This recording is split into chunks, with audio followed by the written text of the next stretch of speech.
truth. Here's the postmodern world. It's the Hobbesian nightmare. It's everyone against everyone else, except it's not individuals, it's groups. And you're stuck in your damn group, and it's the only thing about you anyways that's relevant, which is why we might base our hiring on it, for example. And you're oppressed, and even if you don't know it, it's only because you've internalized it, and it's the only thing that's real about you anyways. And I can't talk to you because I'm in my own little silo of privileged belief, and besides, we can't use logic because that doesn't exist, and so you're in a group and I'm in a group, and all we can do is have a war. Or we can talk, but we don't get to talk because you can't talk if you're a postmodernist, because speech is just chatter. So when it's just chatter that supports the people in power, that's how they think. And so the whole world is this little armed war of identity group against identity group against identity group. And you shut down people who don't agree with you because why should you let them talk? You don't believe in any of the reasons why you would let someone talk. So this isn't accidental. It's not because they're afraid, although it's also because of that. They hijack, fear. They hijack compassion. They make anyone who puts forward an alternative view into a terrorist of ideas, and someone who's heartless at the core, which is really incredibly intelligent. It's such a good strategy. It's so devious and brilliant, and it's so effective. Because who the hell wants to be labeled a bigot? You probably are a damn bigot, just like everyone else. So, and it's easy to make people feel guilty about that. Maybe they should.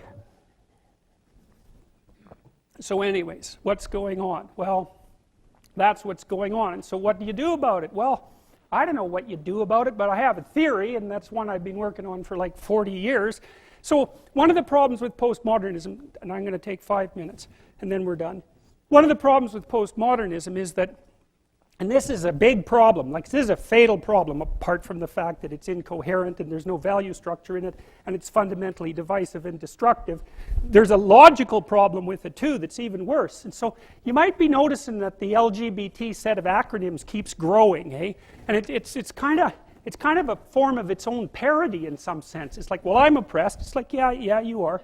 And, well, I'm oppressed too. Yeah, you're also oppressed. And maybe I'm even oppressing you, being part of this other marginalized group, but at least we share our oppression. Well, I'm also oppressed. Well, so am I. I'm oppressed too.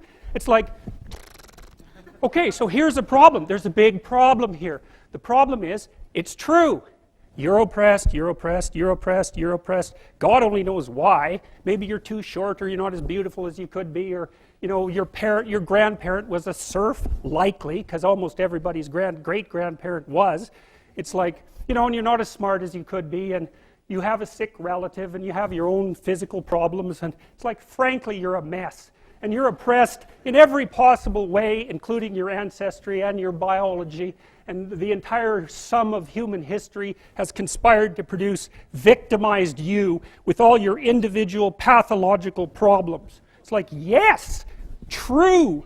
Okay, but the problem is that it is true. And so if you take the oppressed, you have to fractionate them and fractionate them. It's like, you're a woman. Yeah, okay, well, I'm a black woman. Well, I'm a black woman who has 2 children. Well, I'm a black woman who has 2 children and one of them isn't very healthy.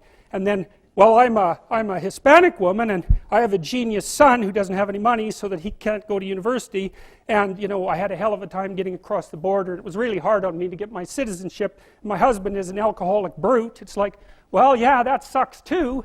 And so, so let's fix all your oppression. And we'll take every single thing into account, and then we'll fix yours too. We'll take every single thing into account. It's like, no, you won't, because you can't. You can't. It is technically impossible. First of all, you can't even list all the ways that you're oppressed. Second, how are you going to weight them? Third, who's going to decide? And that's the bloody thing. Who's going to decide? That's the thing. Well, what's the answer in the West? It's like, in free markets, oh yeah, Christ, we'll never be able to solve this problem. No one can solve it. What are we going to do about that? We're going to outsource it to the marketplace. You're going to take your sorry, pathetic being, and you're going to try to offer me something that maybe I want. And I'm going to take my sorry, pathetic being, and I'm going to say, well, all things considered, as well as I can understand them, maybe I could give you this much money, which is actually a promise, for that thing. And you've packed all of your damn oppression into the price. And I've packed all my oppression into the willingness to pay it. And that solution sucks. It's a bad solution. But compared to every other solution, man, it's why 10% of us have freedom. And so there's a tremendous illogic at the bottom of this. It's like, you have to fractionate the oppressed all the way down to the level of the individual. Well, that's what the West figured out. You know, there's a couple of figures who are at the mythological roots of our culture, and you know, people get upset with me because I bring in religious themes, but I understand some things about mythology and religion. And it's not an accident that the axiomatic Western individual is someone who was unfairly nailed to a cross and tortured. It's like, yes, right, exactly. So what do you do about that? Well, I thought about that for a long time too. It's like, well, you don't get together in a damn mob, because all that does is allow you to be as horrible as you could possibly imagine and suffer from none of the consequences. That's a bad idea. So how about we don't do that? Well, there's a deep idea in the West too. It's like, pick up your damn suffering and bear it and try to be a good person so you don't make it worse. Well, that's a truth, you know. I read a lot about the terrible things that people have done to each other. You just cannot even imagine it. It's so awful. So you don't want to be someone like that. Now, do you have a reason to be? Yes. You have lots of reasons to be. God, there's reasons to be resentful about your existence. Everyone you know is going to die. You know, you too. And there's going to be a fair bit of pain along the way, and lots of it's going to be unfair. It's like, yeah, no wonder you're resentful. It's like, act it out and see what happens. You make everything you're complaining about infinitely worse.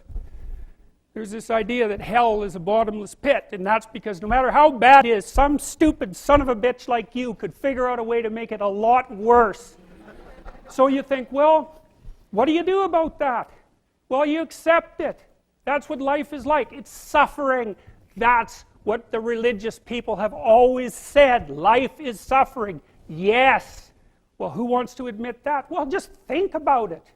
Well, so what do you do in the face of that suffering? Try to reduce it. Start with yourself. What good are you? Get yourself together for Christ's sake, so that when your father dies, you're not whining away in a corner, and you can help plan the funeral. And you can stand up solidly so that people can rely on you. That's better. Don't be a damn victim. Of course you're a victim. Jesus, obviously. Put yourself together. And then maybe if you put yourself together, you know how to do that. You know what's wrong with you, if you'll admit it. You know there's a few things you could like polish up a little bit, that you might even be able to manage in your insufficient present condition. And so you might shine yourself up a little bit, and then your eyes will be a little more open, and then you can shine yourself up a little bit more, and then maybe you could bring your family together instead of having them be the hateful, spiteful, neurotic, infighting batch that you're like doomed to spend Christmas with. So then you fix yourself up a little bit, kind of humbly, because, you know, God, you're a fixer-upper if there ever was one. And then you got to figure out, well, can you figure out how to make peace with your idiot brother? And probably not, because he's just as dumb as you, so how the hell are you going to manage that? And so then maybe you get somewhere that way, and your family's sort of functioning, and you find out, well, that kind of relieved a little bit of suffering, although it reduced the opportunities for spiteful revenge, and that's kind of a pain in the neck. And so then you get your family together a little bit, and you're a little clued in then, at least a bit, because you've done something difficult that's actually difficult. You're a little wiser, and so then maybe you could put a tentative finger out beyond the family and try to change some little thing without wrecking it. It's like, our society is complex, and we teach our students that they could just fix it. It's like, go fix a military helicopter and see how far you get with that. It's like, what are you going to do? You're like a chimp with a wrench. Whack! Oh, look, it's better. It's like, no, it's not better. Things are complicated, and to fix things is really hard. And you have to be like a golden tool to fix things, and you're not. So, and that's the other message of the West. It's like, how do you overcome the suffering of life? And I'm not saying it's only the message of the West. How do you overcome the suffering of life? Is be a better person. That's how you do it.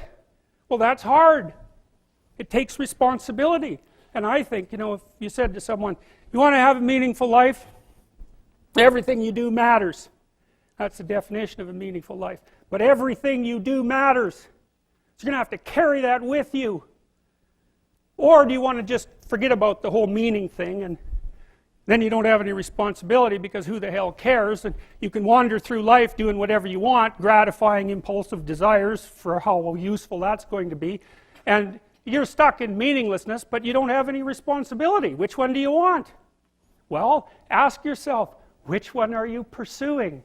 And you'll find very rapidly that it isn't the majority of your soul that's pursuing the whole meaning thing, because, well, look what you have to do that. You have to take on the fact that life is suffering. You have to put yourself together in the face of that. Well, that's hard. Christ, it's amazing people can even do it. I'm stunned every day when I go outside and it isn't a riot with everything burning. Because really, God, you talk to people, it's like, I knew this guy, he'd been in a motorcycle accident and it really ruined him, and he was like a linesman, you know, working on the power, and he was working with someone who had Parkinson's disease, and they had complementary inadequacies, and so two of them could do the job of one person, and so they're out there fixing power lines in the freezing cold, despite the fact that one was 3/4 wrecked with a motorcycle accident and the other one had Parkinson's. It's like, that's how our civilization works. It's like, there's all these ruined people out there, they've got problems like you can't believe. Off they go to work and do things they don't even like, and look, the lights are on. My God, it's unbelievable. It's a miracle. It's a miracle. And we're so ungrateful. College students, the postmodern types, they're so ungrateful. You know, they don't know that they're surrounded by just a bloody miracle. It's a miracle that all this stuff works, that all you crazy chimpanzees that don't know each other can sit in the same room for 2 hours sweltering away without tearing each other apart, because that's what chimps do. So, anyways, so what happened? Well, I made some videos and I got to the bottom of some things, at least as far as I can tell, so I told you what the bottom is, and then I got this idea about what you might do about it, which isn't my idea. It's not my idea. It's an old idea. It's far older than Christianity. It's old. It's the oldest story of mankind. Get yourself together. Transcend your suffering. See if you can be some kind of hero. Make the suffering in the world less.